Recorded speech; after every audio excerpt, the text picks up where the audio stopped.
Hello बच्चों, नमस्कार।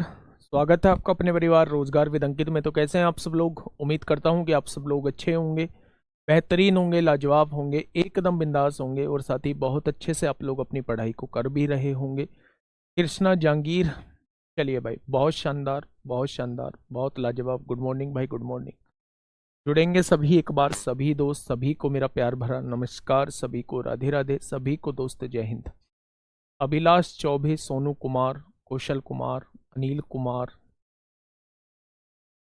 शुभम चौधरी, साहिल अलरिया, Durganand Yadav, Ruby Patel, Gulshan Kumar, आदर्श द्विवेदी, ऋषेंद्र कुमार, वैष्णवी वर्मा, चेतन चनावाला, शशिकांत, सोनिया विकास, राजेश, सचिन मौर्य, सभी को शिवरात्रि की, महाशिवरात्रि की बहुत बहुत शुभकामनाएं। आपका और आपका परिवार हमेशा खुश रहे, भगवान भोलेनाथ की कृपा दृष्टि आप पर हमेशा बनी रहे।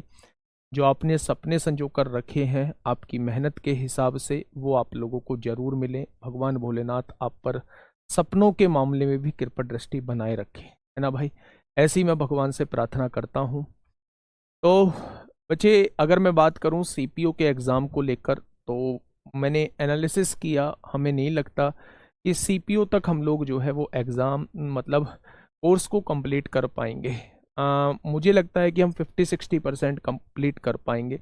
तो उसी के उसमें आज एक बार सर से बात कर लूँगा। पॉसिबल होगा तो मंडे से हम लोग जो है एडवांस की शाम को एक क्लास चला लेंगे और शाम में एडवांस की क्लास हम लोग ख़त्म कर लेंगे। सुबह में अर्थमेटिक चल जाएगा, शाम को एडवांस चल जाएगा। दोनों चीज़ों को साथ लेके हम लोग चल रहे होंगे। परीक्षा आप लोगों की है तो परीक्षा हम लोगों की भी है। मेहनत आप लोगों को करनी है तो मेहनत हमें भी करनी है। जब दोनों मेहनत करेंगे मेरे दोस्त, तभी हम लोगों को रिजल्ट मिलने वाला है। ठीक है, चलिए, बहुत शानदार। अच्छा, मुझे बताइए कि कहाँ तक हम लोग क्वेश्चन कर चुके थे। भाई, इस एसी को चला दियो। कहाँ तक हम लोग क्वेश्चन कर चुके थे, एक बार मुझे बता दो मेरे साथी। हम लोग जो काम कर रहे थे वो राशि के आवंटन पे काम कर रहे थे, राशि को बांटने का काम कर रहे थे। प्रिपोर्शन वाले क्वेश्चन हम लोग कर चुके हैं, पॉइंट्स बेस्ड भी क्वेश्चन हम लोग कर चुके हैं, संख्याओं पर आधारित बेस्ड ऑन नंबर्स क्वेश्चन हम लोग कर चुके हैं, राशि का बांटना और अंतर पर आधारित क्वेश्चन हम लोग करने वाले थे मेरे दोस्त। और यही क्वेश्चंस जो है हम लोग कर रहे थे। ठीक है, ये क्वेश्चन मैं आप लोगों को बता चुका था। और इसके बाद अगर मैं बात करूं, मेरे दोस्त, तो एक बार मुझे इस क्वेश्चन का जवाब देंगे। क्या होगा इस क्वेश्चन का बिल्कुल सही जवाब? क्या होगा मेरे दोस्त इस क्वेश्चन का बिल्कुल सही जवाब? हाँ, क्वेश्चन क्या कहना चाह रहा है मेरे दोस्त? 1250 रुपए की धनराशि को एबीसीडी में विभाजित किया जाना है। बी तथा डी का कुल हिस्सा ए तथा सी के कुल हिस्से का, बी तथा डी का कुल हिस्सा, बी तथा डी का कुल हिस्सा ए तथा सी के कुल हिस्से का कितना दिया हुआ है? 14/11 आप लोगों को दिया हुआ है। बहुत शानदार। डी का हिस्सा ए के हिस्से का आधा है, डी का हिस्सा ए के हिस्से का आधा है, ए के हिस्से का आधा है, यानी ए को 2 मिलते हैं तो डी को 1 मिलता है, आधा हो गया। सी का हिस्सा ए के हिस्से का 1.2 गुना है, सी का हिस्सा ए के हिस्से का 1.2 गुना है, यानी ये 1 है तो सी का हिस्सा 1.2 हो जाएगा। पॉइंट हटेगा, 0 बढ़ेगा, 2 चिक्का 12 होगा, 2 पंजे 10 होगा। ठीक है भाई, अब बात को थोड़ा सा समझने की कोशिश करिएगा, बात को समझने की थोड़ा सा कोशिश करिएगा मेरे दोस्त। क्वेश्चन कहना क्या चाहता है? अगर मैं यहां देखूं मेरे दोस्त, तो ए का और सी का अनुपात 6:5 दिया है, ए का और डी का अनुपात 1:2 दिया है। तो ए के हिस्से को बराबर कर लें क्या हम लोग? यहां 2 की गुणा कर दो और यहां 5 की गुणा कर दो, यहां भी 2 की गुणा हो जाएगी, यहां 5 की गुणा हो जाएगी। बात क्लियर है? तो आप कहेंगे जी बात तो क्लियर है। ठीक है, ए की वैल्यू 10 आ चुकी है, सी की वैल्यू 12 आ चुकी है, ए की वैल्यू 10 आ चुकी है, सी की वैल्यू 12 आ चुकी है, डी की वैल्यू 5 आ चुकी है और ए की वैल्यू यहां भी 10 आ चुकी है ना भाई। तो बी यहां मौजूद नहीं है। अगर मैं यहां देखूं, हाँ, अगर मैं यहां देखता हूं चीजें, बात को समझना। अब मेरे दोस्त, क्वेश्चन बहुत आसान बन चुका है, क्वेश्चन बहुत आसान बन चुका है। अगर मैं यहां ए और सी का योग देखता हूं, यहां ए और सी का योग देखता हूं, तो ये ए और सी का योग 12 और 10 22 आता है, जबकि यहां ए और सी का योग 11 दिया हुआ है। तो इसे 22 बनाने के लिए क्या मैं 2 की गुणा यहां कर दूं और 2 की गुणा यहां कर दूं? अब सब कुछ सेट बैठ चुका है। देखिएगा बच्चे, यहां ए की वैल्यू कितनी है तो आप कहेंगे 10 दी हुई है, यहां ए की वैल्यू कितनी है आप कहेंगे 10 दी हुई है, यहां सी की वैल्यू 12 है, यहां डी की वैल्यू 5 है, इसका आधा है और इसका यहां 1.2 गुना है।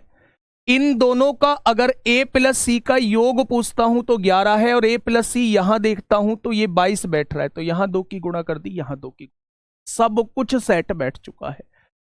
अब देखिए मेरे दोस्त, कहना क्या चाह रहा है, ए बी सी डी अगर मैं टोटल को जोड़ता हूं तो कितना बैठ रहा है भाई, A B C D total को, तो आप कहेंगे बी और डी 14 दूनी 28 और 22 कितना हो जाएगा। अगर मैं चारों को जोड़ता हूं, ए बी सी डी चारों को जोड़ता हूं, तो आप कहेंगे 14 दूनी 28 और 22 50 हो जाएगा, और उसने कितना दिया है 1250 दिया है, तो एक पार्ट की वैल्यू कितनी हो जाएगी 25 हो जाएगी। अब आप सबकी वैल्यू निकाल सकते हैं, अब आप सबकी वैल्यू निकाल सकते हैं। कैसे? 1 बराबर 25 तो 10 बराबर, ए की वैल्यू 250 आएगी, 250 वाला कौन सा ऑप्शन है, ये ऑप्शन नहीं होगा। 1 बराबर 25 है तो सी बराबर 12 बराबर कितना हो जाएगा, 12 पंजे 60 को 0 हासिल 6, 12 दूनी 24, सी की वैल्यू 300 आएगी। सी की वैल्यू क्या 300 है, बिल्कुल है, इसमें भी इसमें भी। सी की वैल्यू क्या 300 है, बिल्कुल है। सी की वैल्यू क्या 300 है, बिल्कुल है। ठीक है भाई, अगर मैं डी की वैल्यू पूछूं, 1 बराबर 25 है तो 5 बराबर, डी की वैल्यू 125 किस में है, इसमें नहीं है, ये जवाब नहीं होगा, इसमें भी है, इसमें भी है, या तो ये जवाब होगा या ये जवाब होगा। ठीक है, अब आप देखेंगे बी और डी 28 है, जिसमें से डी 5 है तो बी 23 हो जाएगा, होगा या नहीं। तो 1 बराबर 25 तो 23 बराबर कितना होगा, ये बी की वैल्यू आ जाएगी, है ना। तो 23 पंजे 115 को 5 हासिल लगे 11, 23 दूनी 46 और 11 57, 575 हो जाएगा। तो ये 575 वाला ऑप्शन हो जाएगा। ऑप्शन नंबर 1 इस क्वेश्चन का बिल्कुल सही जवाब हो जाएगा। हाँ, ऑप्शन से भी बताऊंगा भाई, ऑप्शन से भी बताऊंगा। अगर ऑप्शन से बताता तो आप लोगों में से 100% कमेंट आता जी मेथड से बता दो। ठीक है,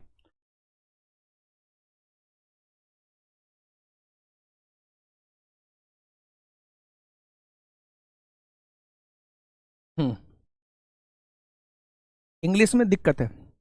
a sum of rupees 1250 is to be divided among A B C and D. ठीक है, total share of B and D is, हाँ ठीक है, total share of B and D is 14/11 of total share of A and C. A and C का 14/11 है B और D का शेयर। D's share is half of A share, बिल्कुल ठीक है।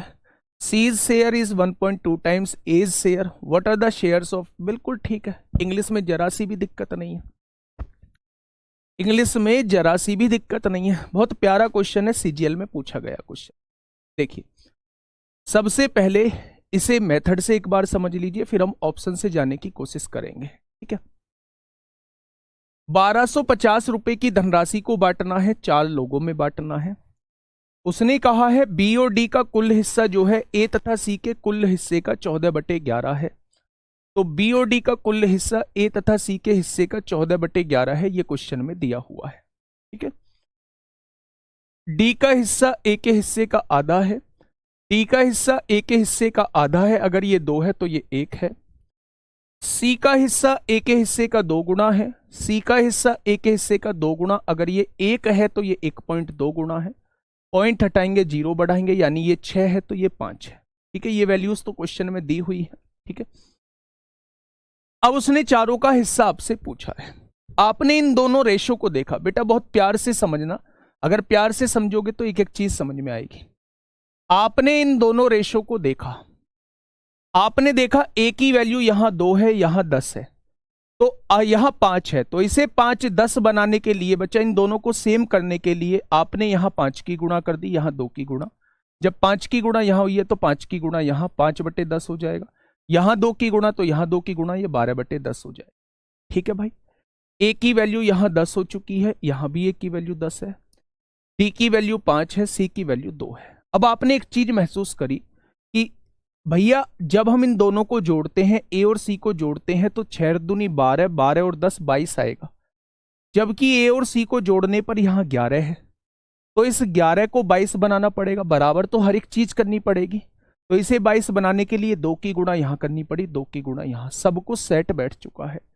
P प्लस डी की वैल्यू 28 है, A प्लस सी की वैल्यू 22 है, A की वैल्यू 10 है, C की वैल्यू 12 है, A की वैल्यू 10 है, D की वैल्यू 5 है। अब उसने कहा है चारों में बटने वाला पैसा 1250 है। अगर यहां मैं इन सबको जोड़ देता हूं तो क्या चारों का मामला आ जाएगा, चारों का योग आएगा, 14 दूनी 28 और 22 50 आ जाएगा। चारों में बटने वाला पैसा 50 है, उसने कहा है 1250 है, क्या एक पार्ट की वैल्यू 25 आ जाएगी। अगर एक बराबर 25 है तो ए की वैल्यू 10 बराबर कितना आएगा, 250। एक बराबर 25 है तो सी 12 बराबर कितना आएगा, 300 आएगा। एक बराबर 25 है तो डी 5 बराबर कितना आएगा, 125 आएगा। बी और डी का योग 28 बैठ रहा है, जिसमें डी 5 है तो बी को 23 होना पड़ेगा। एक बराबर 25 है तो 23 बराबर कितना होगा, 575 हो जाएगा। ठीक है, बात समझ में आ गई। पार्टनरशिप में नहीं आते हैं, ये रेशो में ही आते हैं। नेक्स्ट क्वेश्चन की तरफ मैं आप लोगों को लेके चल रहा हूं। इस क्वेश्चन को मैंने कल आप लोगों को होमवर्क में दिया था। ये 66वां क्वेश्चन जो है वो मैंने आप लोगों को होमवर्क में मेरे दोस्त दिया था। इस क्वेश्चन का जवाब हम लोगों को पढ़ना है। देखिएगा, शांति बना के रखिएगा, चीजों को समझिएगा। 702 रुपए की राशि को राम, रमेश और नरेश में बांटना है। राम है, रमेश है, और कौन है मेरे दोस्त, नरेश है। कौन है, राम, रमेश और नरेश में बांटना है। ठीक है, ए की बराबर क्यों किया, बिना बराबर क्या नहीं होता क्या। हाँ मेरे दोस्त, ए को बराबर इसलिए किया क्योंकि यहां भी वही व्यक्ति है जो यहां है, तो दोनों जगह जब व्यक्ति सेम है तो वैल्यू भी सेम होनी चाहिए थी, इसलिए ए को बराबर किया है। अगर ए को बराबर नहीं करते तो मेरे दोस्त क्वेश्चन गलत हो जाता। कोई लेंदी नहीं है, केवल आपका मन लेंदी बना रहा है, कोई लेंदी नहीं है। आ जाइए यहां। अगर मैं यहां इस रेशो को बदलना चाहूं तो क्या 12 की गुणा पूरे रेशो में कर दूंगा, 12 की गुणा यहां, 12 की गुणा यहां, 12 की गुणा यहां। क्यों करी है 12 की गुणा, क्यों करी है 12 की गुणा, जिससे कि ये भिन्न से हट जाए। 3 से काटोगे 4 बार, 4 से काटोगे 3 बार, और 6 से काटोगे 2 बार, क्या रेशो 4 3 2 आ जाएगा।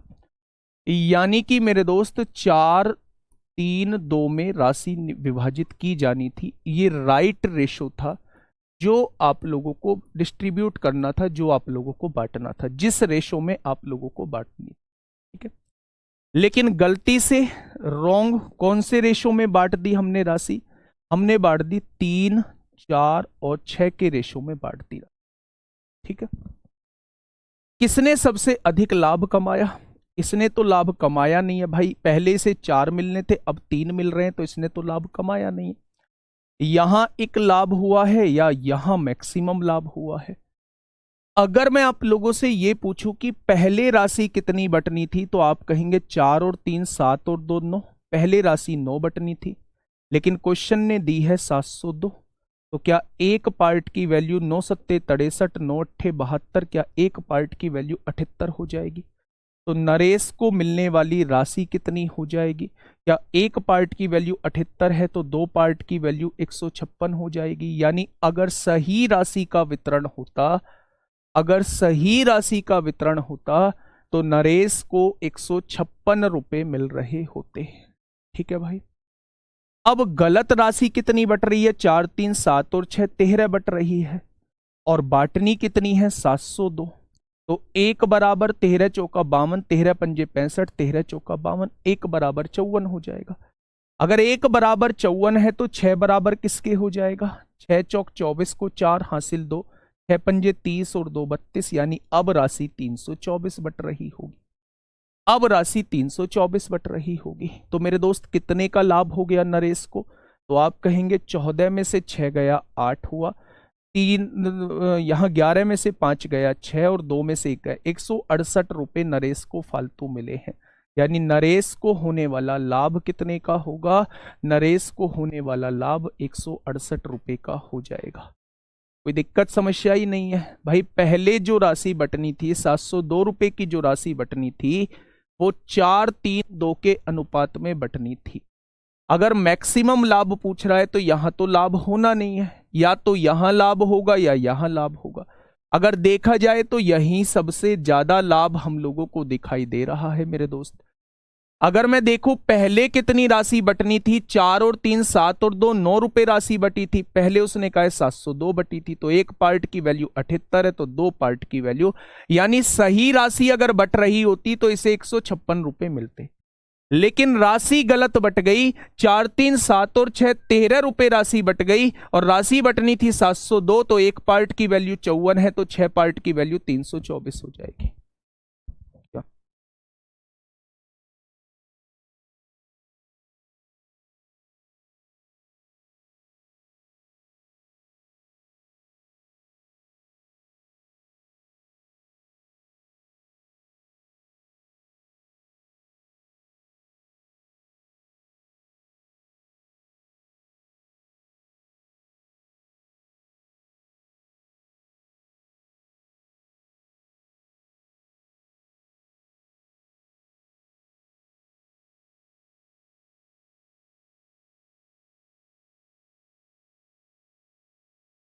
देखिए भाई, तो अब उसने ये गलत पैसे बटने वाले क्वेश्चन है, ठीक है। तो अब मेरे हिसाब से 4 3 7 और 6 13 रुपए राशि बट रही है, उसने बांटी है 702, तो एक पार्ट की वैल्यू 54 आएगी, तो 6 पार्ट की वैल्यू अब उसे 324 रुपए राशि मिल रही हो, ठीक है। वैसे भी आप लोग देख सकते थे कि आप लोगों को दिख रहा है कि इसमें जो है वो ज्यादा राशि, ज्यादा का लाभ आ रहा है, यानी नरेश को जो है वो मैक्सिमम लाभ होगा, ये आपको पता है। क्या एक ही ऑप्शन है जो नरेश वाला है? क्या एक ही ऑप्शन है जो नरेश वाला है? तो मेरे दोस्त आप देखेंगे नरेश वाला केवल एक ही ऑप्शन आप लोगों को मिलने वाला है, ठीक है भाई। ये बात समझ में आ गई क्या? बहुत बढ़िया, बहुत शानदार। आगे बढ़ते हैं, आगे बढ़ते हैं अगले क्वेश्चन की तरफ। ये सीजीएल 2021 में आप लोगों से पूछा गया था, ये सीजीएल 2021 में आप लोगों से पूछा गया था। बताइए क्या होगा इस क्वेश्चन का बिल्कुल सही जवाब? 432 कहां से आ गया? कौन सा 432? ये 432 विधि सिंह, गुड़िया मैंने बताया है जब भी ऐसे भिन्न में रेशो रहा करो तो उसके एलसीएम से आप लोग पूरे रेशो में गुणा कर दिया करो। तो 3 4 6 का एलसीएम 12 आएगा। जब इसमें 12 की गुणा करेंगे तो 3 से 12 4 बार कटेगा, ठीक है। जब इसमें 12 की गुणा करेंगे, जब इसमें 12 की गुणा करेंगे तो 3 बार कटेगा, जब इसमें 12 की गुणा करेंगे तो 2 बार कटेगा। यहां से ये 4 3 2 आया है, ठीक है। अब 12 कहां से आया? 12 कौन सा पूछ रहे हैं? 12 बेटा शायद रेशो की पहली क्लास से आप नहीं हो सुनील कुमार भाई। मेरे ये एक रेशो दिया हुआ है, ये एक रेशो दिया हुआ है। मैंने कहा था कभी भी क्वेश्चन को ऐसे भिन्न में मत सॉल्व करना। आप इन तीनों के एलसीएम 12 आएगा, इन तीनों का एलसीएम 12 आएगा, तो 12 की गुणा मेरे दोस्त कर लेना तीनों रेशो में।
चलिए भाई, ये चीज समझ में आ गई। आगे बढ़ते हैं मेरे दोस्त, अगले क्वेश्चन की तरफ चलते हैं। क्वेश्चन ने कहा है ए, बी और सी तीनों 10,500 रुपए की राशि को आपस में क्रम से 5-7-9 के अनुपात में विभाजित करते हैं। भाई तीन व्यक्ति हैं, एक ए है, एक बी है और एक सी है। तीनों किस रेशो में राशि को बांटते हैं? तो आप कहेंगे 5-7-9 के रेशो में राशि को बांट रहे हैं। अच्छा मेरे एक बात बताइए कि अगर मैं यहां आपसे पूछूं कि कितनी राशि बट रही है तो आप कितनी बताएंगे? तो आप कहेंगे 7-5-12, 12 और 9 21 हो जाएगा। 7-5-12, 12 और 9 21 हो जाएगा मेरे दोस्त। ठीक है, टोटल राशि बांट कितने रहे हैं? तो आप कहेंगे 10,500 रुपए बांट रहे हैं। तो एक पार्ट की वैल्यू क्या होगी? 21×5 क्या एक पार्ट की वैल्यू 500 रुपए हो जाएगी। उसने कहा यदि प्रत्येक को 500 रुपए अधिक मिलते तो एबीसी की राशियों का अनुपात क्या हो जाता? तो मेरे दोस्त अगर एक बराबर 500 है तो 5 बराबर 2500 हो जाएगा। एक बराबर 500 है तो 7 बराबर 3500 हो जाएगा। और एक बराबर 500 है तो 9 बराबर 4500 हो जाएगा। क्या इनको मिलने वाली राशि इस तरीके से होगी? होगी या नहीं? अब उसने कहा यदि प्रत्येक को 500 रुपए अधिक मिलते, प्रत्येक को 500 रुपए अधिक मिलते तो इसे 3,000 मिलते, इसे 4,000 मिलते और इसे 500 रुपए मिलते अधिक तो इसे 5,000 मिलते। तो एबीसी की राशियों का अनुपात क्या होगा? वो तीनों की राशियों का अनुपात आपसे पूछना चाह रहा है। क्या तीनों की राशियों का अनुपात जो है वो 3, 4, 5 हो जाएगा? ऑप्शन नंबर बी इस क्वेश्चन का बिल्कुल सही जवाब हो जाएगा। पहले इस रेशो में राशि बटनी थी। अगर प्रत्येक को 500 रुपए अधिक मिलते हैं, प्रत्येक को 500 रुपए अधिक मिलते हैं तो मेरे दोस्त अब तीनों की राशियों का अनुपात क्या होगा वो आपसे ये पूछना चाह रहा। ठीक है, अब जो आप लोगों के सामने क्वेश्चन स्टार्ट होने वाले हैं वो income expenditure saving based question start होने वाले हैं मेरे दोस्त। हम जनरल क्वेश्चन, बेसिक क्वेश्चन भी कर चुके हैं, हम प्रिपोर्शन वाले क्वेश्चन भी बहुत अच्छे से कर चुके हैं, हम लोग जो है कोइन बेस्ड क्वेश्चंस भी बहुत अच्छे से कर चुके हैं, हम लोग नंबर पर बेस्ड क्वेश्चन भी बहुत अच्छे से कर चुके हैं, हम लोग राशि के बांटने वाले क्वेश्चन भी कर चुके हैं। जब हमारी एक अमाउंट जो है वो डिस्ट्रीब्यूट होती थी तो उस टाइप के क्वेश्चन भी हम लोग कर चुके हैं। ठीक है, अब जो मैं आपके सामने क्वेश्चन लेके आ रहा हूं मेरे दोस्त, वो मैं लेके आ रहा हूं income expenditure saving based question.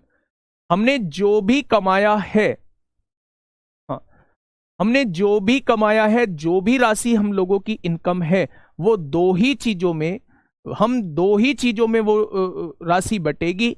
एक तो वो इनका खर्चे में बट रही होगी, एक बचत में बट रही होगी। ठीक है, अगर मैंने कहूं कि मैंने इनकम है मेरी, कुछ भी इनकम है, तो ये दो चीजों में जाती है। एक तो एक्सपेंडिचर में, या तो मैंने खर्चा किया होगा या मैंने फिर सेविंग की होगी, बचत की होगी। इन दोनों को मिला के जो है वो मेरी इनकम आ रही होती है। इनकम के बराबर यानी आय के बराबर होगी, आय के बराबर होगी, खर्चा और बचत को जोड़ दें तो वो आय के बराबर आएगा। ठीक है भाई, बहुत बढ़िया, बहुत शानदार। हाँ चलिए नेक्स्ट क्वेश्चन। अब मैं एक क्वेश्चन आप लोगों को कराता हूं। ये पूछा गया है सीजीएल 14 जुलाई 2023 शिफ्ट 4 में आपसे पूछा गया है। ठीक है, क्वेश्चन को एक बार पढ़िए, क्वेश्चन को एक बार पढ़िए और मुझे बताइए कि क्या हो सकता है इस क्वेश्चन का साथी बिल्कुल सही जवाब। क्वेश्चन ने कहा कि वैदिक की मासिक आय और खर्च के बीच का अनुपात, इनकम और खर्च, इनकम और एक्सपेंडिचर कितना दे रखा है? इन दोनों का अनुपात जो है 8:5 दे रखा है। तो मेरे दोस्त सेविंग कितनी हो जाएगी? क्या कोई मुझे सेविंग बताएगा? उसने कहा है कि 8 रुपए उसने कमाए हैं जिसमें से 5 रुपए उसने खर्च कर दिए, तो क्या आप बताएंगे कि 3 रुपए उसने बचा लिए होंगे? ठीक है, यदि उसकी आय में 20% की वृद्धि होती है, बेटा एक एक जीरो और बढ़ा ली केवल क्वेश्चन की कैलकुलेशन को आसान करने के लिए, अब भी रेशो 8:5:3 ही रहेगा। उसने कहा उसके खर्च में 30%, आय में 20% की वृद्धि होती है।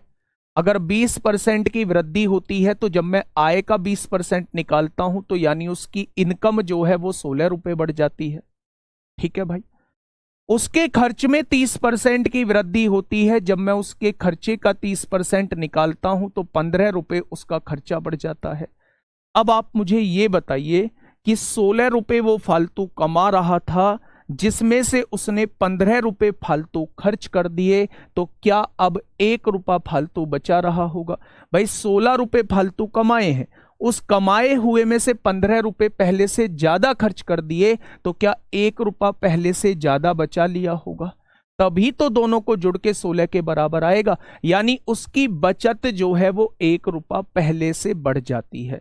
तो क्वेश्चन ने कहा है उसकी मासिक बचत में प्रतिशत या वृद्धि या कमी ज्ञात कीजिए। तो 1 रुपए उसकी बचत बढ़ी, किससे बढ़ी? पहले वाली बचत से बढ़ी, तो 100 से कितनी हो जाएगी? 1 रुपए उसकी बचत बढ़ी, किससे बढ़ी? पहले वाली बचत से बढ़ी, तो 100 से कितनी हो जाएगी? यानी कि 10/3 होगा। और 10/3 का मतलब क्या होता है? 3 सही 1/3% हो जाएगा। 3 सही 1/3% हो जाएगा। तो उसकी जो बचत में इंक्रीमेंट हुआ होगा वो 3 सही 1/3% का हुआ होगा। 16-15 कैसे आया बेटा? 80 का 20% निकाल लो, है ना? 80 का 20% निकाल लो। मुझे नहीं लगता कि आप सीजीएल वाले बालक हो, आप केवल क्लास को बीच में डिस्टर्ब करने के लिए आए हो, ऐसे 16 आया। और अगर आप ये चाहते हो कि भैया मैं इन्हें एक एक चीज सॉल्व करके आप लोगों को कराऊं, तो वो पॉसिबल नहीं है। 50 का 30% मैं आपको निकाल के बताऊं भैया, 50 का 30% ऐसे निकालते हैं, तो भैया ये भूल जाओ कि ये पॉसिबल है, ये 15 आएगा। अगर 8 रुपए कमाए हैं, 5 रुपए खर्चा कर दिया, तो पूछ रहे हो 3 रुपए कैसे बच गए? भैया और कितने बचेंगे यार? 8 में से 5 खर्चा कर दिया, 3 ही बचेंगे। वो भी हंस रहा है अब स्ट्रीमर जो बैठा है, कह रहे भैया मैंने तो कुछ भी ना करा, मैं तो 12th ही पास करके आया हूँ और स्ट्रीमिंग कर रहा हूँ, ये तो आप सीजीएल वाले को पढ़ा रहे हो। ये क्वेश्चन मेरे दिमाग में आ गया।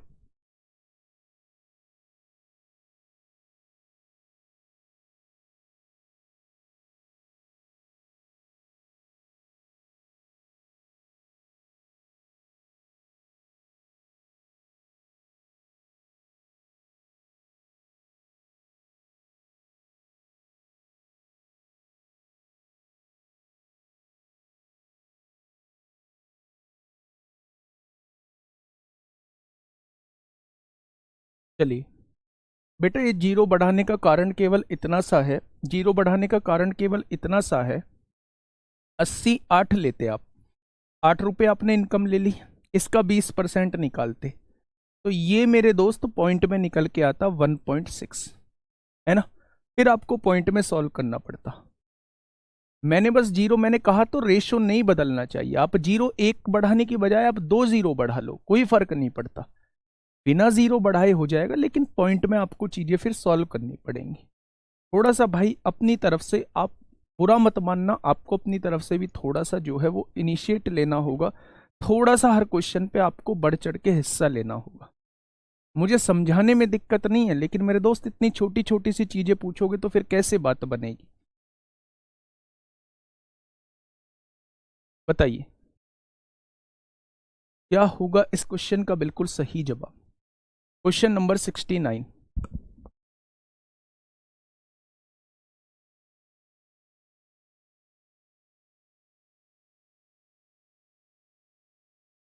देखिए, ए और बी की आय का अनुपात 5:7 है। इसमें दोनों की इनकम दी हुई है आप लोगों को, इसमें दोनों की इनकम आप लोगों को दी हुई है। ए 5 रुपए कमाता है, बी 7 रुपए कमाता है, ठीक है?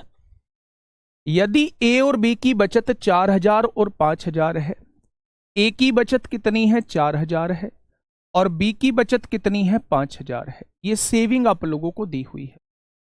ए का खर्च बी के खर्च का 66 सही 2/3% है। 66 सही 2/3% का मतलब क्या होता है?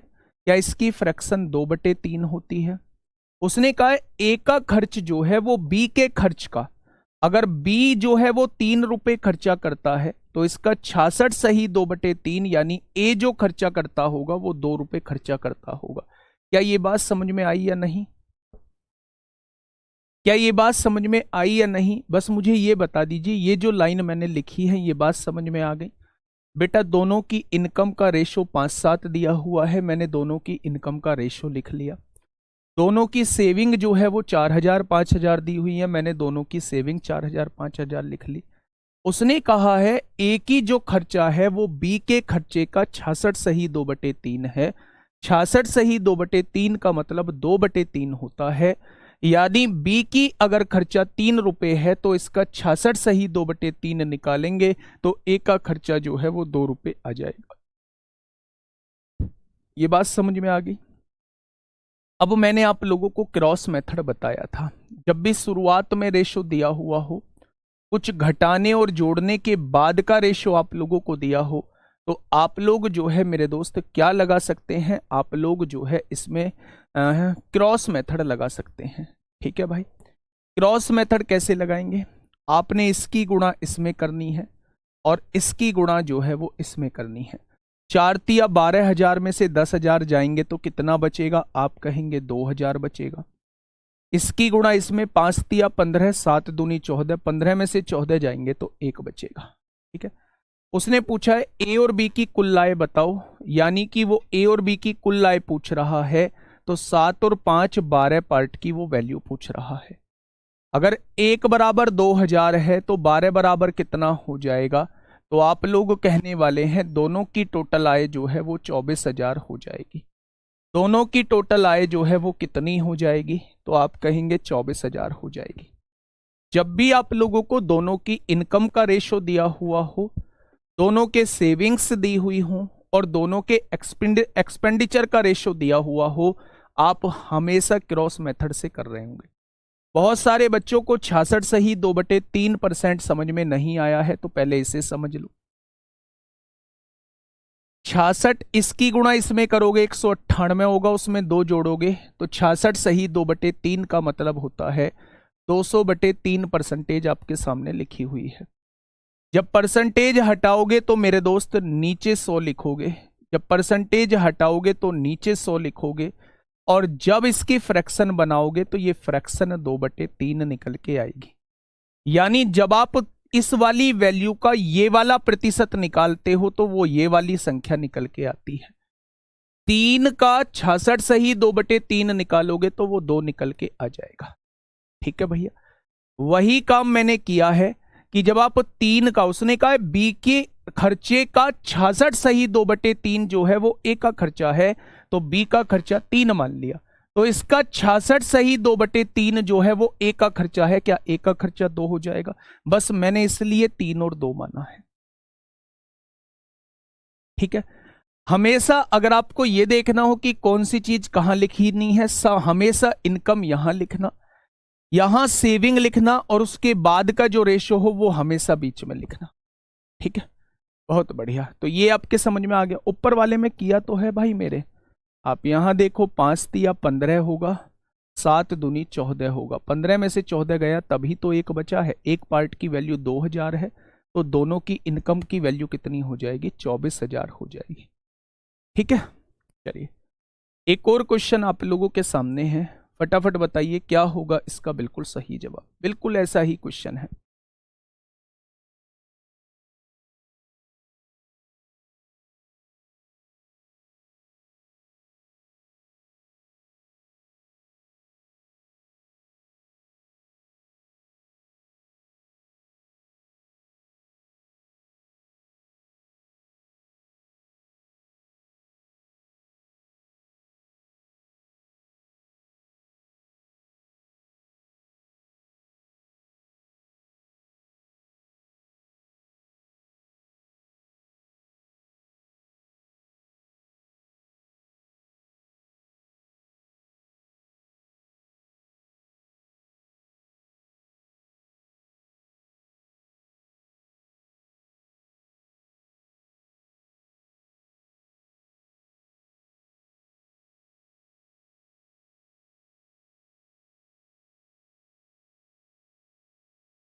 Option number A is the, voice नहीं आ रही है?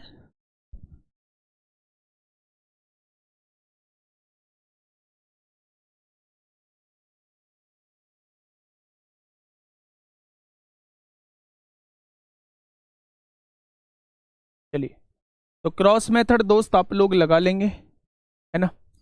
तो जब भी आप लोगों को इनकम का रेशो दिया हुआ हो, एक्सपेंडिचर का रेशो दिया हुआ हो, सेविंग्स दी हुई हो, तो आप आसानी से क्या लगा लेंगे, वहां आप क्रॉस मेथड लगा लेंगे। ठीक है भाई, तो इस क्वेश्चन में तो जरा भी दिक्कत आप लोगों को नहीं आएगी। नेक्स्ट क्वेश्चन सीजीएल मेंस में आपसे पूछा गया है 20 अगस्त 2022 में। फटाफट बताइए क्या होगा इस क्वेश्चन का बिल्कुल सही जवाब। फटाफट बताइए भाई क्या होगा इस क्वेश्चन का बिल्कुल सही जवाब। क्वेश्चन क्या कहना चाह रहा है? क्वेश्चन ने कहा है ए तथा बी की मासिक आय का अनुपात 4:5 दिया हुआ है। बच्चा ध्यान से देखना, ए तथा बी की मासिक आय यानी इनकम का रेशो जो है वो 4:5 आप लोगों को दिया हुआ है। ए तथा बी की मासिक बचत का अनुपात आप लोगों को दिया हुआ है 14:19। सेविंग का रेशो कितना दिया हुआ है? 14:19 आप लोगों को दिया हुआ है। यदि ए तथा बी में से प्रत्येक का मासिक खर्च यानी एक्सपेंडिचर जो है वो 1200 यहां दिया है और 1200 यहां दिया है। ठीक है भैया, बात समझ में आ गई।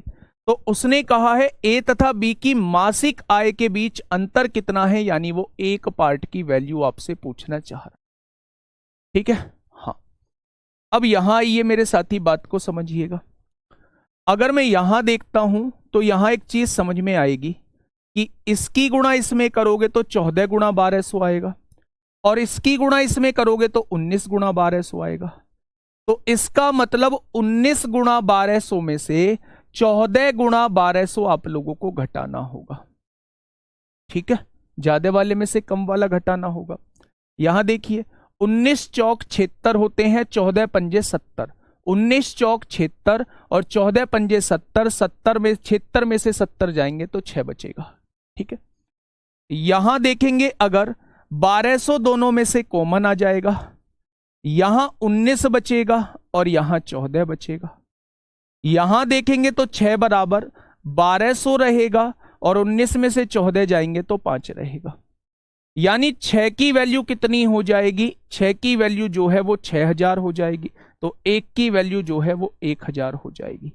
1 की वैल्यू जो है वो 1000 हो जाएगी। और उसने दोनों का डिफरेंस पूछा है तो वो आपसे 1 की वैल्यू ही पूछना चाह रहा है। तो सवाल का जवाब कितना हो जाएगा? 1000 हो जाएगा। ये क्वेश्चन आप लोगों से सीजीएल मेंस 20 अगस्त 2022 में आप लोगों से साथी पूछा गया है। ठीक है, तो ऐसे क्वेश्चन को अब आप कर लेंगे ना, जहां इनकम, एक्सपेंडिचर और सेविंग का मामला दिया होगा। ठीक है भाई, बताइए। ये फिर सीजीएल मेंस 2023 में क्वेश्चन आया है। ये फिर सीजीएल मेंस 2000 एक्सपेंडिचर नीचे क्यों आया? बेटा कुछ भी आ जाए नीचे, आपको दोनों रेशो साथ लिखने हैं। बढ़ने घटने वाली वैल्यू हमेशा नीचे लिखनी है, चाहे वो सेविंग हो बढ़ने घटने वाली, चाहे वो खर्चा हो बढ़ने घटने वाला। आपको दोनों रेशो साथ लिखने हैं, दोनों रेशो साथ लिखने हैं। जो बढ़ेगी जो घटेगी वो वैल्यू नीचे रखनी है।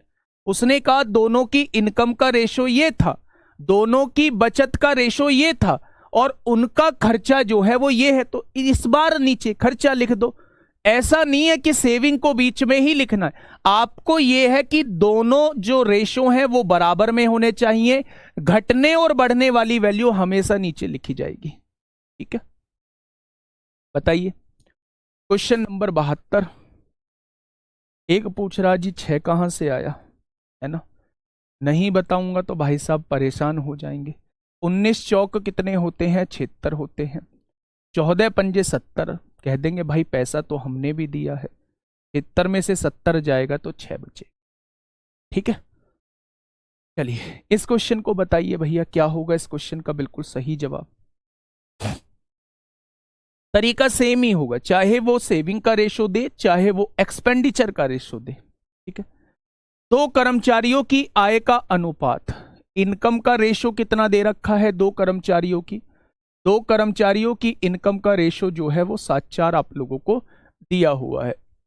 तो कर्मचारियों की इनकम का रेशियो जो आप लोगों को दिया हुआ है वो 7:4 आप लोगों को दिया हुआ है। ठीक है, उनके खर्च का अनुपात, इस बार रेशो खर्च का दे दिया तो इसके बराबर में खर्च का रेशो आ जाएगा।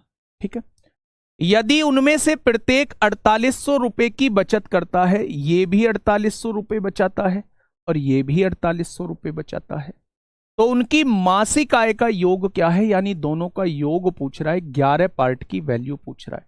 11 से कटने वाला ही आंसर होगा, एक तो तरीका हो गया ये, 11 से कटने वाला ही आंसर होगा, एक तो तरीका हो गया ये। ठीक है, दूसरा तरीका क्रॉस मेथड। 48 की गुणा मेरे दोस्त 4 में करेंगे तो 14,400 हो जाएगा। 4800 की गुणा 1 में करेंगे तो 4800 हो जाएगा। ठीक है भाई, आपने यहां क्या लिखना है, 7 एकम 7, 4 तिया 12, 12 में से 7 जाएंगे तो 5 बचेगा। भाई 4 तिया 12, 12 में से 7 जाएंगे 5 बचेगा। 5 पार्ट की वैल्यू कितनी आ जाएगी, तो 2 जीरो से 2 जीरो, 14 में से 8 गया 6, 5 पार्ट की वैल्यू 9600 आएगी। तो एक पार्ट की वैल्यू 5 एकम 5, 5 नाम 45, एक पार्ट की वैल्यू 1920 आ जाएगी। तो उसने पूछा है दोनों का योग, यानी वो 11 पार्ट की वैल्यू आपसे पूछना चाह रहा है। 11 दूनी 22 को 2 हासिल 2, 11 निम्मा 99 और 2 101 को 1 हासिल 10, 11 एकम 11 और 10 21 हो जाएगा। यानी कि दोनों की आय का योग कितना हो जाएगा, 21,120। ये सीजीएल मेंस 2023 में आपसे क्वेश्चन पूछा गया था। ठीक है भाई, चलिए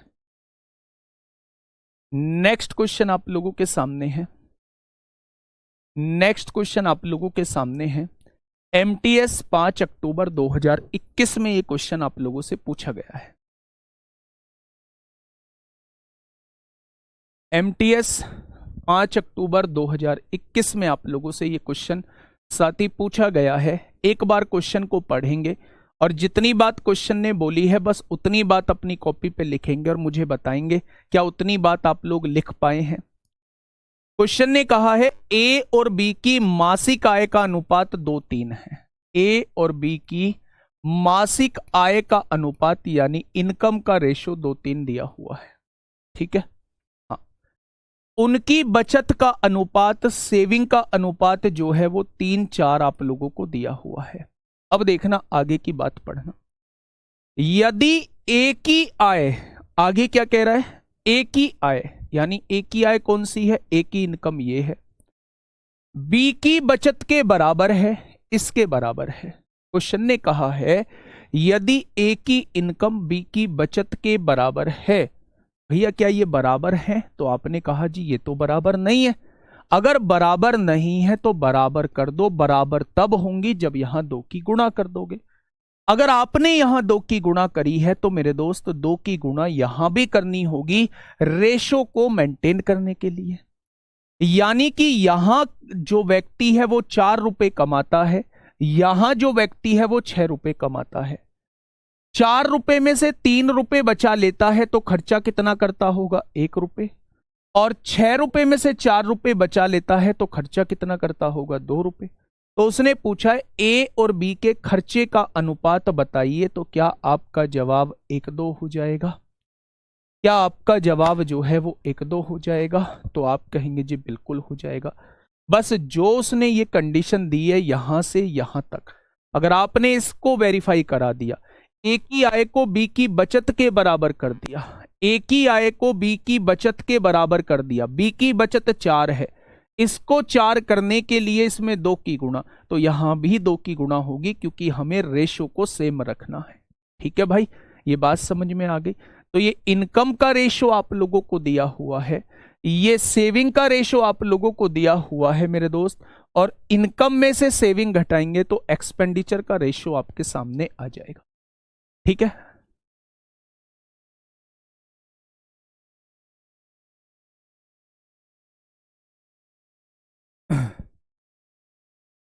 चलिए 1 मिनट नीचे करना, किसी का डाउट नहीं लिया है मैंने, किसी का। बजरंग सिंह मेरे दोस्त, मैं आपका कमेंट ही एक बार इस भाई का कमेंट देखना क्या कमेंट आता है। ठीक है, क्या डाउट है वो डाउट बताओ, और ऐसी चीज मत लिखा करो जो थोड़ा सा बुरी लगे। ठीक है, पैसा तुमने कोई करोड़ 2 करोड़ रुपए नहीं दे दिया है, पैसा एक बहुत नॉमिनल फीस देके, और मेरे दोस्त इतना बेसिक से चीज़ें चल रही हैं, इतना आराम से चीज़ें चल रही हैं। लेकिन वो बात है ना, जो जितनी सोच रखता होगा वो उतना ही सोच पाएगा। मानते हो इस बात को? सर यही लेवल रहेगा क्या? ये बात समझ में आ गई क्या बेटा? बहुत बढ़िया, बहुत शानदार। देखते हैं, आगे बढ़ते हैं क्वेश्चन नंबर 74 की तरफ। देखिए एक बार क्वेश्चन क्या कहना चाह रहा है। ए और बी की मासिक आय का अनुपात जो है 2:3 दिया हुआ है। बेटा आप लोगों को दोनों की इनकम का रेशो कितना दिया हुआ है? दोनों की इनकम का रेशो जो है वो 2:3 दिया हुआ है, ठीक है। उनकी बचत का अनुपात जो है, सेविंग का रेशो जो है वो 3:4 आप लोगों को दिया हुआ है। यदि ए की आय बी की, ये तो यही है, ये तो यही आएगा, 1-2 ही आएगा, ये क्वेश्चन तो सेम आ गया। यहां आइए बेटा क्वेश्चन नंबर 75 पे। हाँ ठीक है, ठीक है, क्वेश्चन नंबर 75 पे आइए मेरे दोस्त। भाई उसका कमेंट पढ़ना, बजरंग का। देखिए एक पिछले 27 दिन से एक ही कमेंट लिख रहा है, सर मेंस लेवल का भी क्वेश्चन लीजिए।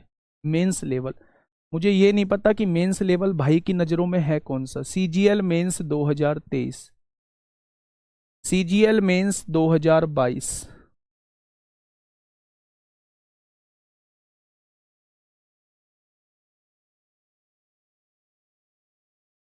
सीजीएल टीयर 2 सीबी परीक्षा 2022,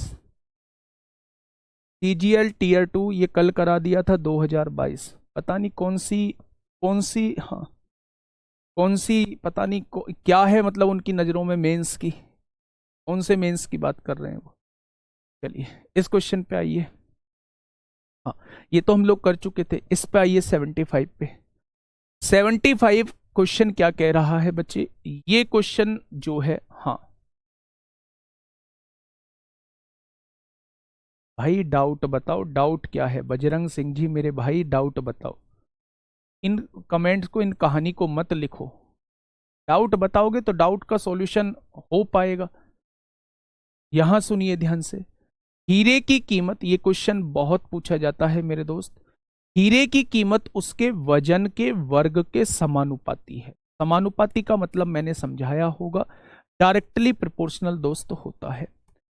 कीमत जो है उसके वजन के वर्ग के समानुपाती है, यानी प्राइस जो है उसके वेट के स्क्वायर के डायरेक्टली प्रोपोर्शनल है, ऐसा क्वेश्चन ने कहा है।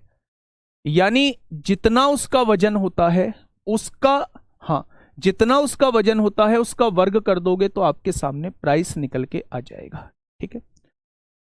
हीरे की कीमत 6084 है, 3 टुकड़ों में काटा गया है। ये एक बड़ा हीरा है ना, इसको 3 टुकड़ों में काटा गया है, 3 टुकड़ों में काटा गया है। उनका वजन जो है वो 3:2:1 दे रखा है। अगर ये बड़ा हिस्सा जो है वो 3:2:1 के अनुपात में काटा गया है, यानी 3 हिस्से ये है, 2 हिस्से ये हैं और 1 हिस्सा ये है, क्या तीनों मिला के 6 हिस्से का ये एक बड़ा हीरा होगा? क्या ये 6 हिस्से का एक बड़ा हीरा होगा? 6 हिस्से का बड़ा हीरा जो है वो 3 हिस्सों में तोड़ दिया गया। ये वाला हिस्सा 3 का था, ये वाला हिस्सा 2 का था, ये वाला हिस्सा 1 का था, ठीक है। उसने कहा है हीरे की कीमत उसके वजन के वर्ग के बराबर है, समानुपाती है। जब इसका वजन 6 है तो इसका वर्ग करेंगे, क्या हीरे की कीमत इसकी ये हो जाएगी? क्या प्राइस इसका ये हो जाएगा? अगर इस वाले का प्राइस मैं आपसे पूछूं तो वजन का वर्ग करेंगे 9 रुपए, इस वाले का प्राइस मैं पूछूं तो 2 का वर्ग करेंगे 4 रुपए, और इस वाले का प्राइस मैं पूछूं तो 1 का वर्ग करेंगे 1 रुपए, ठीक है। क्वेश्चन ने कहा है काटने से होने वाली हानि बताइए। मेरे दोस्त 9 रुपए का ये बिका, 4 रुपए का ये, 1 रुपए का ये बिका, क्या 14 रुपए का टोटल हीरा बिका टूटने के बाद? भाई 9, 4, 13 और 1 14 रुपए। टूटने से पहले उसकी कीमत 36 थी, टूटने के बाद उसकी कीमत 14 रह गई, तो क्या 22 रुपए का घाटा हो गया? वो हमसे 22 की वैल्यू पूछना चाहता है कि घाटा कितने का हुआ, वो हमसे घाटे की वैल्यू पूछना चाह रहा है। उसने कहा है शुरुआत में जो वैल्यू थी वो 6084 थी, या शुरुआत में वैल्यू 36 दी है, तो 36 की वैल्यू 6084 हो गई। तो एक की वैल्यू कितनी होगी, 6084/36 हो जाएगी। तो आप काटिए, 12 पंजे 60, 0 12 सत्ते 84, 12 तिया 36, 3 एकम 3, 2 बचेंगे, 3 छिंग 18, 3 नाम 27। क्या 1 बराबर 169 आएगा? तो घाटा बराबर 22 बराबर कितना हो जाएगा? 22 निम्मा 198 को 8 हासिल लगे 19, 22 छिक्का 132, 132 और 19 कितने हो जाएंगे? 132 और 10 142 और 9 151 हासिल 15, 22 एकम 22 और 15 37 हो जाएंगे। क्या 3718 रुपए का घाटा हो चुका होगा? वैसे भी यही हम लोग 22 का मल्टीपल यानी 11 का मल्टीपल देख रहे होते। 11 का मल्टीपल ये नहीं है, ये जवाब नहीं होगा। 3 और 1 4 8 7 15, 15 में से 4 गए 11, ये मल्टीपल है। 6 3 9 9 और 1 10, ये मल्टीपल नहीं है। 3 और 1 4 8 5 13, ये मल्टीपल नहीं है। तो हम यहाँ डायरेक्टली मल्टीपल से भी आंसर निकाल सकते थे, जो कि 3718 हो जाएगा।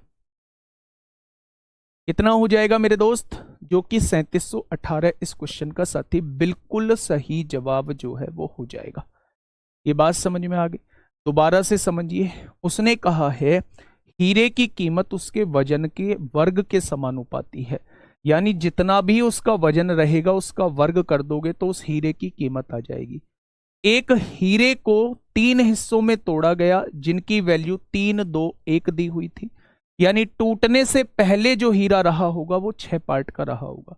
3 हिस्से में तोड़ दिया, 3 2 1 में तोड़ दिया। उसने कहा है जो वजन है उसका वर्ग करोगे कीमत आएगी। तो ये शुरुआत में कीमत थी, ये इसकी कीमत टूटने के बाद, ये इसकी कीमत टूटने के बाद, ये इसकी कीमत टूटने के बाद। टूटने के बाद अगर तीनों की कीमत देखूं तो 14 रुपए है, टूटने से पहले कीमत 36 रुपए है, तो घाटा कितने का हो गया? 22 रुपए का। अब उसने कहा है टूटने से पहले कीमत जो है वो 6084 है, तो एक पार्ट की वैल्यू 169 आएगी। तो बेटा घाटा यानी 22 पार्ट की वैल्यू किसके बराबर आ जाएगी? ठीक है, बात समझ में आई क्या? चलिए, ये CGL 3 दिसंबर 2022 में आप लोगों से पूछा गया है। इस क्वेश्चन का जवाब दीजिए भाई, इस क्वेश्चन का जवाब दीजिए। क्या होगा इस क्वेश्चन का बिल्कुल सही जवाब?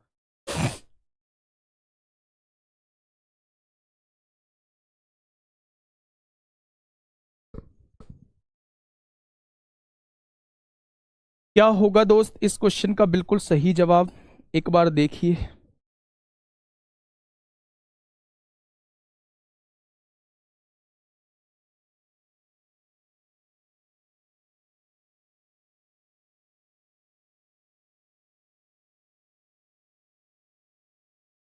देखिए भाई क्वेश्चन क्या कहने चाह रहे हैं। 48 ग्राम वजन वाले अर्ध कीमती रत्न की कीमत, एक 48 ग्राम वजन का एक हीरा है, 2 हिस्सों में टूट चुका है। किस रेशो में टूटा है? 5:7 के रेशो में टूटा है। अच्छा एक बात बताइए, अगर 48 वाला हीरा 5:7 के रेशो, मेरे हिसाब से कितने में टूट रहा है? 12 में टूट रहा है। 5 और 7 12 पार्ट में टूट रहा है। टोटल हिस्सा कितने का है? 48 का है। मेरे हिसाब से टोटल हिस्सा 12 का बैठ रहा है, उसने कहा है टोटल हिस्सा 48 का है। तो 1 बराबर किसके आएगा? 4 के। तो 5 बराबर किसके आएगा? यानी ये वाला हिस्सा 20 पार्ट होंगे और इस वाले हिस्से के 28 पार्ट होंगे। क्या ये बात समझ में आ गई? एक 48 पार्ट का एक हीरा था, वो 2 हिस्सों में टूट चुका है, एक 20 पार्ट में, एक 28 पार्ट में। ठीक है, क्वेश्चन ने कहा है ये दो टुकड़ों में टूटा हुआ है जिनके वजन का अनुपात, यदि कीमत वजन के वर्ग के समानुपाती है, कीमत जो है वो वजन के वर्ग, इसका वर्ग करेंगे भाई साहब। 8 का वर्ग 64 को 4 हासिल 6, 8 चौक 32 दूनी 64 और 6 70 को 0 हासिल 7, क्या 2304 आ जाएगा। इसका वर्ग करेंगे तो 400 आएगा और इसका वर्ग करेंगे तो 784 आएगा। आएगा या नहीं? 28 का वर्ग 784 होता है। ठीक है, अगर मैं यहां इसकी वैल्यू पूछूं तो 1184 रुपए का ये टूट के हीरा रह गया होगा। उसने पूछा है हानि बताइए। टूटने से पहले हीरा 2304 का था, टूटने के बाद 1184 का रह गया, तो घाटा कितने का? 10 में से 8 गए 2 बचेगा, 2 में से 1 गया तो 1 बचेगा। 1120 का घाटा हो गया होगा। 1120 का दोस्त घाटा हो गया होगा। हमें 1120 की वैल्यू निकालनी है। क्या उसने शुरुआत वाले हीरे की वैल्यू जो दी गई है 48 ग्राम अर्धकीमती रत्न की कीमत इतनी है, मेरे हिसाब से 2304 है, उसने दी है 2,30,000, 2,30,400 वैल्यू दी है, तो एक पार्ट की वैल्यू क्या 100 के बराबर आ जाएगी, तो 1120 पार्ट की वैल्यू हो जाएगी, 1,12,000 का घाटा हो जाएगा। 1,00,000, हाँ 1,12,000 का घाटा हो जाएगा। ठीक है, ये बात समझ में आ गई। तो बेटा उसने घाटा ही आपसे पूछा है, शुरुआत में वस्तु इतनी थी, बाद में वस्तु इतने की रह गई, तो घाटा कितने का हुआ, इसमें से ये घटा दिया इतने। यहां आप लोग 7 का मल्टीपल भी चेक कर सकते थे, क्योंकि 112 जो है वो किससे कटता है, 16 सत्ते 112 होते हैं, तो आप लोग 4 का भी मल्टीपल देख सकते थे, 8 का भी, 16 का भी और 7 का भी। 7 से कटने वाला ऑप्शन ये नहीं कटेगा, 7 एकम 7, 7 एकम ये भी कट जाएगा, 7 एकम 7, 7 छिंग 42 ये नहीं कटेगा और ये भी कट जाएगा। या तो ये आंसर होगा या फिर ये आंसर होगा। ठीक है, 16 से काटने के लिए बाद के 3 अंक 16 पंजे 80, 16 दूनी 32, ये भी 16 से कट रहा है, ये भी, इसलिए हमें मेथड से जाना होगा। ठीक है, चलिए ये बात समझ में आ गई क्या, ये मेथड है भाई। ठीक है, एक ये मेथड बिल्कुल सेम, एक ही कॉन्सेप्ट पर बेस्ड 2 क्वेश्चन मैंने कराए हैं, ये क्वेश्चन और ये क्वेश्चन, कोई दिक्कत नहीं है इस बात में। ठीक है, बहुत बढ़िया। ABC का थर्ड प्रोपोर्शनल कैसे निकालते हैं, अगर वो 3 वैल्यू दे, A, B और C का थर्ड प्रोपोर्शनल, तो वो तीसरे वाले की वैल्यू पूछना चाह रहा है, तो उस केस में A/B कर देना बराबर X/C कर देना, ये वैल्यू निकाल देना। ठीक है, तीसरी वैल्यू पूछना चाह रहा है तो इन 4 वैल्यूज को लिख लेना, पहली 2 का जो रेशो होगा वो बाद की दोनों के रेशो के बराबर होगा। ठीक है, चलिए भाई नेक्स्ट क्वेश्चन की तरफ चलते हैं। एक ये क्वेश्चन और मुझे बता दीजिए, इस क्वेश्चन का जवाब क्या होगा, इस क्वेश्चन का जवाब क्या होगा, फटाफट बताइए।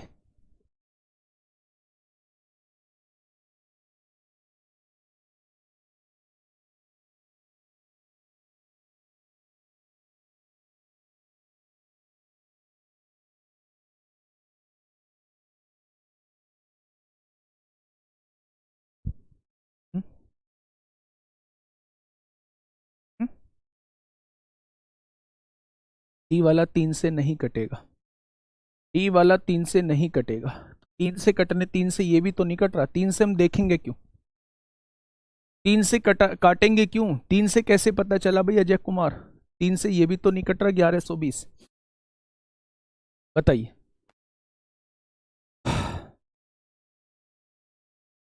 क्वेश्चन ने कहा है ए और बी की आय का अनुपात 2:3 है। मेरे दोस्त 2 लोग हैं ए और बी, और इनकी आय का अनुपात कितना दिया है, इनकम का रेशो 2:3 आप लोगों को दिया हुआ है।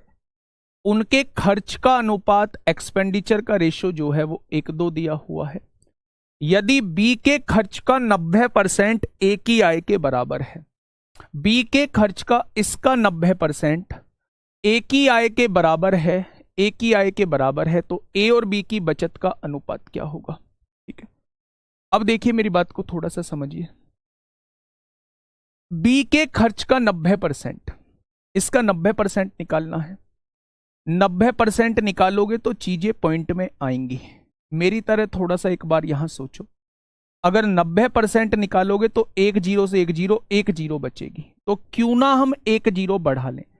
अगर मैं यहां 1 जीरो बढ़ा लूं तो क्या मुझे यहां भी 1 जीरो बढ़ानी पड़ेगी।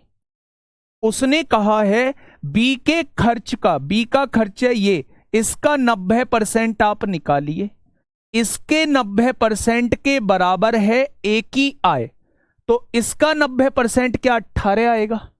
क्या इसके 90% के बराबर ये वैल्यू करनी है, ए की आय को 90% के बराबर करना है जो कि 18 निकल के आया है। क्या इस वैल्यू को 18 करने के लिए यहां 9 की गुणा करनी पड़ेगी, तो यहां भी 9 की गुणा करनी पड़ेगी। क्या ये बात समझ में आ गई। तो आपने कहा जी 18 रुपए अगर ये कमाता है, उसमें से 10 रुपए उड़ा देता है तो 8 रुपए बचाता होगा। अगर ये 27 रुपए कमाता है, उसमें से 20 रुपये उड़ा देता है तो ये 7 रुपये बचाता होगा। तो दोनों की बच्चा सेविंग का रेशो क्या आ जाएगा, दोनों की सेविंग का रेशो 8-7 आ जाएगा। दोनों की सेविंग का रेशो क्या आ जाएगा, तो दोनों की सेविंग का रेशो 8-7 आ जाएगा। यही क्वेश्चन आप लोगों से CHSL 2 जुलाई 2019 में आप लोगों से साथी पूछा गया है। आपको इसका 90% निकालना था। आपने कहा कि एक जीरो और होती तो काम बन जाता, दोनों जीरो से दोनों जीरो कट जाती। तो एक जीरो यहां लाने के लिए यहां भी आपको एक जीरो रखनी पड़ेगी, तभी दोस्त रेशो जो है वो सेम रहेगा। जब आपने 90% निकाला तो आपने कहा 18 होता है इसका 90%, तो 18 के बराबर ये होना चाहिए, क्योंकि उसने कहा इसके 90% के बराबर ये वैल्यू होनी चाहिए। तो इसका 90% 18 आया, तो ये वैल्यू 18 के बराबर करने के लिए 9 की गुणा यहां 9 की गुणा यहां करनी पड़ेगी। और इनकम में से एक्सपेंडिचर घटाओगे तो सेविंग का रेशो निकल के आ जाएगा। ठीक है भाई, चलिए दोस्त, अब कोई पर्टिकुलर टाइप का क्वेश्चन नहीं है, अब कोई पर्टिकुलर टाइप का क्वेश्चन नहीं है, लेकिन बहुत सारे क्वेश्चन बचे हुए हैं। पास फेल के क्वेश्चन बचे हुए हैं, एडमिशन लेने और स्कूल छोड़ के जाने वाले क्वेश्चन बचे हुए हैं, और बहुत टाइप के क्वेश्चन होते हैं। उन सब क्वेश्चंस को मैंने मिसलेनियस के अंदर रखा है। तो आज भी मिसलेनियस, अब 2-3 क्वेश्चन मिसलेनियस के कराने वाला हूं, और कल भी मेरे दोस्त मैं मिसलेनियस ही कराने वाला हूं। कल इस चैप्टर को खत्म करेंगे, और परसों जो है वो पार्टनरशिप आप लोगों का स्टार्ट कर रहा हूं। ठीक है भाई, चलिए 7 कैसे आया भैया, ये 27 रुपये कमाए थे, 20 रुपये खर्चा कर दिया, तो 27 में से 20 जाएंगे तो 7 रुपये ही तो बचेंगे। ठीक है, चलिए अब पहले इस क्वेश्चन पे आने से पहले एक छोटा सा कॉन्सेप्ट, 7 की जगह 9 नहीं आएगा बेटा। 9 क्यों आएगा, उसका 90% हमने निकाल के देखा था कि इसके 90% के बराबर ये वैल्यू होनी चाहिए। काम खत्म हो चुका है, 90% निकालने के बाद काम खत्म हो चुका है। इस 90% का, इस 90% का काम खत्म हो चुका है मेरे दोस्त। अब थोड़ी ना 20 रुपए उसका एक्सपेंडिचर है, उसने कहा इसके 90% के बराबर होगी, तो साइड में निकाल के देख लो 90% के बराबर, साइड में निकाल के देख लो। अगर वहां परेशानी हो रही है तो ये वाली वैल्यू को 18 लाना होगा। तो 18 बनाने के लिए 9 की गुणा यहां 9 की गुणा यहां। ऐसा थोड़ी ना बोला ये 90% अपने आप बन जाएगी, नहीं, इसके 90% के बराबर होगी। तो इसका 90% साइड में करके देख लो, ये तो वैल्यू 20 दी हुई है ना आपको। ठीक है, चलिए मैं एक चीज आप लोगों को बताने वाला हूं, ध्यान से सुनिएगा मेरे दोस्त। कौन सी चीज है, किस पर हम लोग बात करने वाले हैं। ये आप लोगों के सामने पूरी की पूरी पृथ्वी है। इस पृथ्वी को मैंने 2 इक्वल पार्ट में डिवाइड किया हुआ है। ये सेंटर है, ऊपर वाला पार्ट जो है ये उत्तरी गोलार्ध है, जिसे हम लोग नॉर्थर्न हेमिस्फीयर बोलते हैं। उत्तरी गोलार्ध दिया हुआ है, और नीचे वाला पार्ट जो है वो दक्षिणी गोलार्ध आप लोगों को दिया हुआ है। ऊपर वाला पार्ट जो है वो उत्तरी गोलार्ध है, और नीचे वाला पार्ट जो है वो दक्षिणी गोलार्ध आप लोगों को दिया हुआ है। ठीक है, हाँ। अगर मैं यहां से आप लोगों को इंग्लिश में इसे पूछूं तो ये दिया हुआ है नॉर्दर्न, और ये दिया हुआ है साउथ। ठीक है भाई, ये दोनों बराबर टुकड़े हैं, तो मेरे दोस्त इसे 1-1 के रेशो में होते हैं। जो बराबर वैल्यू होती है तो ये 1-1 के रेशो में होते हैं। अगर मैं इन दोनों रेशोज को जोड़ दूं तो इन दोनों रेशोज को जोड़ने के बाद पृथ्वी कितने पार्ट होते हैं, पृथ्वी के बच्चा 2 पार्ट बन रहे होते हैं। अब आप किसी का भी रेशो निकाल सकते हैं। अगर मैं आपसे पूछूं अर्थ और नॉर्थर्न हेमिस्फीयर का क्या रेशो होगा, तो अर्थ कितने हैं, 2 हिस्से हैं, नॉर्थर्न हेमिस्फीयर का 1 हिस्सा है। तो अर्थ और नॉर्थर्न हेमिस्फीयर का हिस्सा जो होता है वो 2-1 का होता है। ठीक है भाई, अगर मैं पूछूं भाई नॉर्थर्न हेमिस्फीयर और साउथर्न हेमिस्फीयर का कितना हिस्सा है, तो नॉर्थर्न भी 1 है, साउथर्न भी 1 है, दोनों बराबर बराबर दिए हुए हैं। अगर मैं आपसे पूछूं साउथर्न हेमिस्फीयर और पृथ्वी यानी कि अर्थ का क्या रेशो है, साउथर्न 1 है, पृथ्वी बेटा दोनों को मिला के 2 है, तो यहां रेशो 1-2 आ जाएगा। तो क्या इस रेशो को आप लोग बता पाओगे? अगर मैं आपसे ये पूछता हूं कि उत्तरी गोलार्ध और दक्षिणी गोलार्ध का क्या रेशो है, तो आप कहना दोनों का बराबर बराबर है। अगर मैं आपसे पूछूं उत्तरी गोलार्ध और पूरी पृथ्वी का क्या रेशो है, तो आप कहना 1:2 का रेशो है। अगर मैं कहूं पृथ्वी और दक्षिणी गोलार्ध का क्या रेशो है, तो 2:1 का रेशो है। तो ये चीज आप लोग बता पाओगे। ठीक है, पहला क्वेश्चन मैं आप लोगों के सामने बता रहा हूं। एसएससी सीजीएल 2004 में, फिर एमटीएस 2013 में। वर्षों पुराना क्वेश्चन है, अब नहीं पूछा जाता है, लेकिन कराना इसलिए जरूरी है क्योंकि एक सिंगल बच्चे ने भी ये क्वेश्चन देख लिया, उन्होंने तो उस टाइप के क्वेश्चन ही नहीं कराए, पृथ्वी और जल और थल वाले ये वाले क्वेश्चन। तो इसलिए एक क्वेश्चन मैं आपको करा देता हूं। संपूर्ण पृथ्वी पर थल और जल का अनुपात, पृथ्वी के बारे में जिक्र किया हुआ है, पृथ्वी के बारे में, जल और थल, जल और थल, थल थल मतलब जमीन जहां पानी मौजूद नहीं है, और जल मतलब जहां पानी मौजूद है। दोनों का अनुपात क्या दिया हुआ है, 1:2 आप लोगों को दिया हुआ है। ठीक है भाई, यदि उत्तरी गोलार्ध में, यहां नॉर्थर्न हेमिस्फेयर में क्या रेशो दिया हुआ है, दोनों का 2:3 दिया हुआ है। तो आप लोगों से पूछ रहा है साउथर्न हेमिस्फेयर में रेशो क्या रहेगा।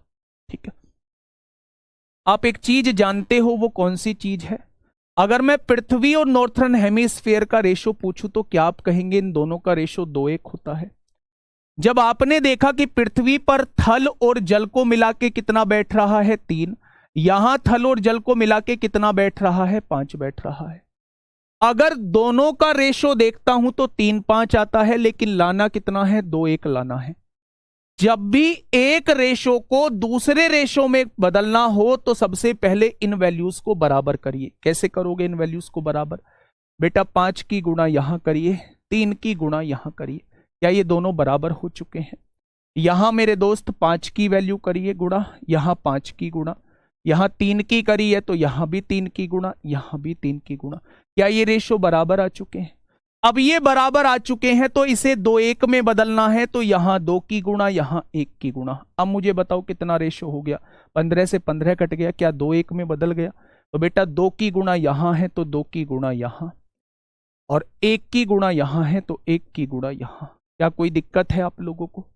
क्या रेशो जो है वो 2:1 में कन्वर्ट हो चुका है? पृथ्वी और नॉर्थर्न हेमिस्फेयर का रेशो जो है वो 2:1 होता है, वो हम कन्वर्ट कर चुके हैं। ठीक है भाई, बहुत बढ़िया, बहुत शानदार। अब आप मुझे एक चीज बताइए, अगर पृथ्वी पर 10 पार्ट थल मौजूद है, उसमें से 6 जो है वो नॉर्थर्न हेमिस्फेयर में है, तो 10 में से 6 गया तो साउथर्न हेमिस्फेयर पे 4 पार्ट होगा थल। अगर पृथ्वी में जल जो मौजूद है वो 5 दूनी 10 और 10 दूनी 20, 20 पार्ट पर जल मौजूद है, जिसमें से 9 पार्ट जो है वो साउथर्न हेमिस्फेयर में आता है, तो क्या 11 पार्ट जो है वो साउथर्न हेमिस्फेयर में आता होगा? भाई 20 में से 9 जाएगा तो 11 साउथर्न होगा।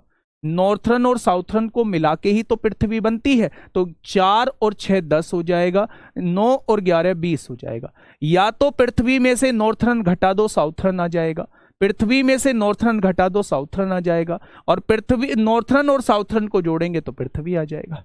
तो बेटा साउथर्न पे रेशो क्या हो जाएगा, 4:11 का हो जाएगा। ऑप्शन नंबर डी इस क्वेश्चन का बिल्कुल सही जवाब हो जाएगा। ठीक है, ठीक है भाई, ये समझ में आ गया। बस आपको इस रेशो में बदलना था। पहले रेशो बराबर करना होगा, बराबर होने के बाद जिस रेशो में आप लोग चाहते हो उस रेशो की गुणा कर दीजिए ऊपर नीचे। ठीक है, चलिए भाई नेक्स्ट क्वेश्चन आप लोगों के सामने, बताइए इस क्वेश्चन का जवाब। बिल्कुल ऐसा ही क्वेश्चन है, जिसको पहले वाला समझ में नहीं आया वो इसको समझ लेना, जिसको पहले वाला समझ में नहीं आया है वो इस क्वेश्चन को दोस्त समझ लेना, और जिनको आ चुका है वो आंसर बताइए।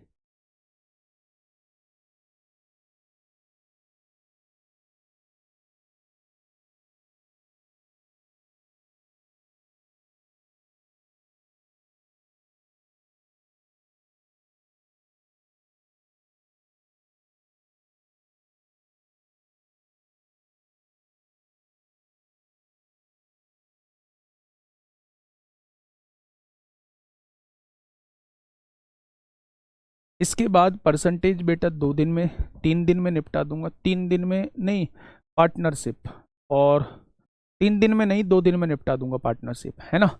और 1 दिन में जो है वो आप लोगों का एज, 1 दिन में एज खत्म कर दूंगा, ठीक है। फटाफट बताइए भाई।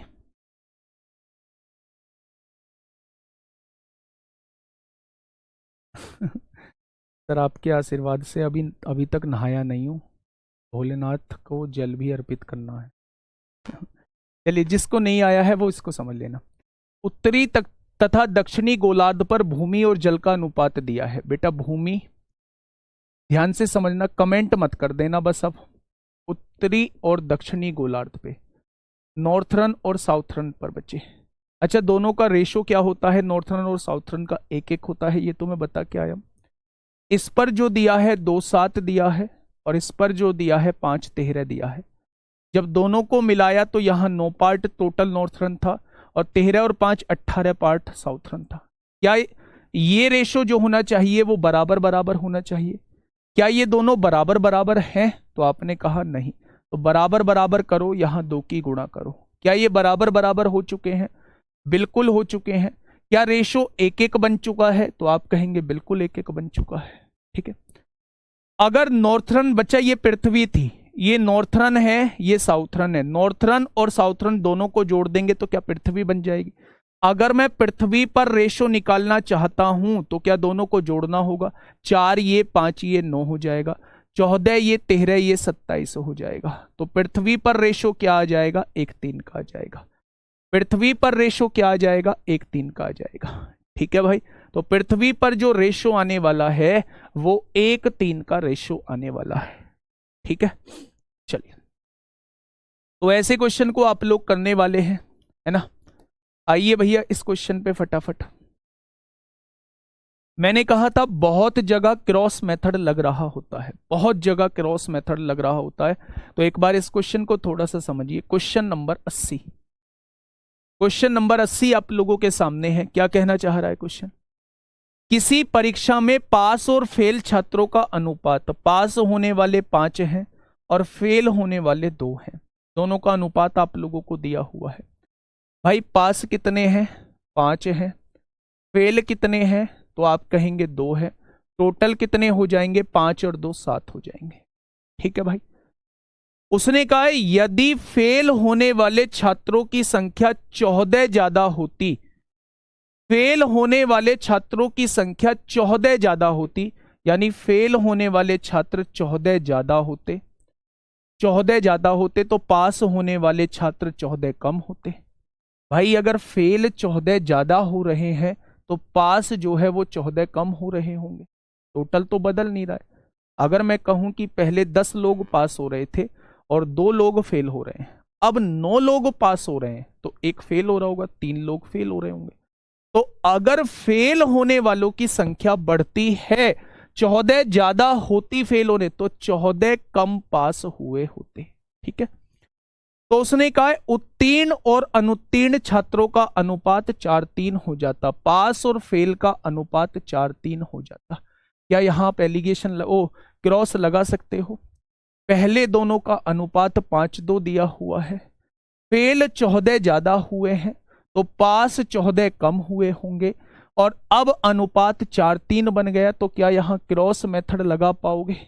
ठीक है, क्या आप लोग यहां क्रॉस मेथड लगा पाओगे? तो आप कहेंगे बिल्कुल लगा पाएंगे। बेटा पार्टनरशिप इसलिए करा रहा हूं क्योंकि टोटली रेशो पर बेस्ड है, और फिर 2 दिन ही तो ले रहा हूं। फ्रूट्स और पल्प का क्वेश्चन परसेंटेज में आएगा, ठीक है।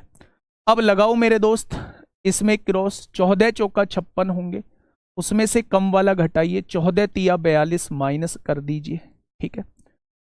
5 तिया 15, 4 दूनी 8, 15 में से 8 जाएंगे 7 बचेंगे, 7 बराबर क्या होगा? 6 और 2 8, 5 और 4 9, 1 बराबर 14 हो जाएगा, 1 बराबर 14 हो जाएगा। तो कितने विद्यार्थियों ने परीक्षा पास की? 1 बराबर 14, तो वो पास वाले 5 बराबर पूछना चाह रहा है, तो 5 बराबर 70 हो जाएगा, 5 बराबर 70 हो जाएगा। क्या ये बात क्लियर है? तो मेरे दोस्त आप लोग लिखने के बाद तुरंत पता लगा सकते हो कि यहां जो है वो क्रॉस मेथड आप लोगों का लगने वाला है। तो आंसर क्या हो जाएगा, तो आप कहेंगे जी 70 इस क्वेश्चन का बिल्कुल सही जवाब हो जाए। ठीक है, बस ये चीज याद रखनी है, ये मत सोचने लगना जी इसने तो कहा ही नहीं था पास 14 कम हुए होते, लेकिन उसने ये बात तो बोली है कि भैया 14 अगर ज्यादा फेल हुए होते, तो फेल ज्यादा हो रहे हैं तो पास कम हो रहे होंगे, तो 14 लोग अब पहले से कम पास हो रहे हैं क्योंकि 14 ज्यादा फेल हो रहे हैं। ठीक है भाई, व्यक्ति या तो पास होगा या फेल, अगर वो फेल हो रहा है तो पास नहीं होगा, अगर वो पास हो रहा है तो फेल नहीं होगा। तो अगर 14 ज्यादा फेल हो रहे हैं तो मेरे दोस्त 14 कम पास हो रहे होंगे। ठीक है, चलिए, ये सीजीएल मेंस में आप लोगों से पूछा गया है, ये सीजीएल मेंस में आप लोगों से पूछा गया है। भाई कहां है वो मेंस वाला, मेंस वाला भाई कहां है ना सर? 126 नहीं होगा, 126 नहीं होगा, 70 और 28, 126 क्यों होगा?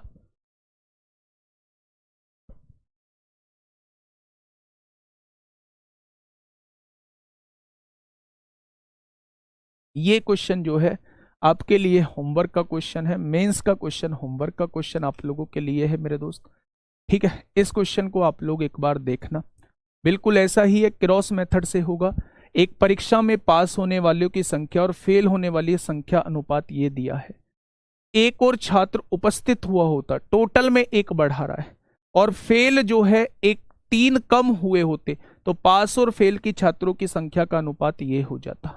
ठीक है, हाँ, तो प्रारंभ में परीक्षा पास करने वालों की विद्यार्थियों की संख्या और परीक्षा में फेल होने वाले विद्यार्थियों की संख्या का अंतर कितना है, ये आपसे पूछना।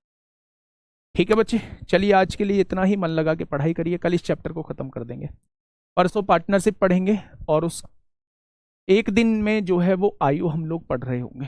ठीक है, इसलिए कराना है पार्टनरशिप, इसलिए कराना है क्योंकि वो टोटली इसी पर बेस्ड है। ठीक है, ओके, टाटा बाय बाय।